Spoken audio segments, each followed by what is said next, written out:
All right, Yeah. so where do we go? How as a Falcon fan can I feel like this is in fact going to be much better than it was this year? Well, the biggest thing you have to hang your hat on, and I'm not offering any guarantees here, but is that I don't know that the fan base is any more apoplectic over the offensive coordinator after this year than they were 2 years ago.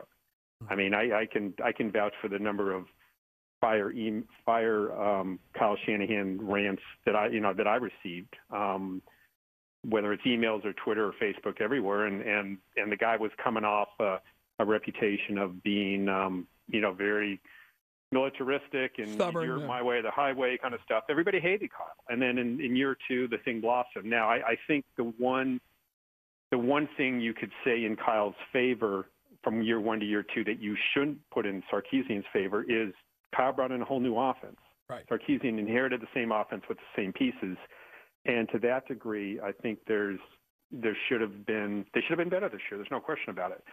I do think there was some denial, and Dan Quinn did admit this at the day after press conference. There was a level of denial in terms of Kyle that Sark would be able to come right in and it'd be a smooth transition.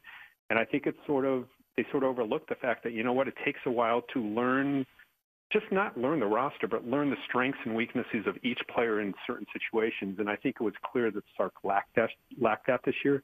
I think it showed in many areas, but particularly in the red zone. A number of players, if you look, their overall receiving numbers and stuff really weren't down.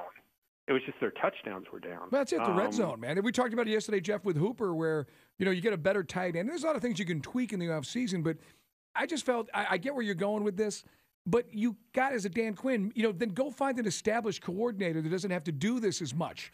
Because for Sark to squander another year with this talent in its prime, and especially, Jeff, it's right. You're right what you said about Shanahan, but that's ancient history. What we learned is we got one of the best offenses in the league, and the defense took a huge leap, and we squandered this season. That's what fans are going nuts about. Yeah, I think the problem that they had a little bit last year after Shanahan took the San Francisco job, Mike, was there's only a certain number of teams that still run this offense, or sort of this mutation of the West Coast offense with the zone blocking scheme. And there's only a certain number of coaches who've worked in this offense. And Sarkisian was one of them. Now, he had never called plays in the NFL at the NFL level, but he had been a coordinator in college before. He did sort of run a version of this offense. It's not like there were a ton of candidates out there. No. I do think, honestly, that they really were considering Chip Kelly. We could talk about that now. I do think that was an option, but I also think there was some level of concern about Chip would want to change too much or do too much. I think they had a lot of respect for Chip, as a lot of coaches do, but there really were a limited number of options. And if they had fired Sark this year, which I don't think was ever really on the table, I don't really know what they would have done. Matt LaFleur, should have brought in Matt LaFleur. It's like, here's a guy who's never called plays in his life.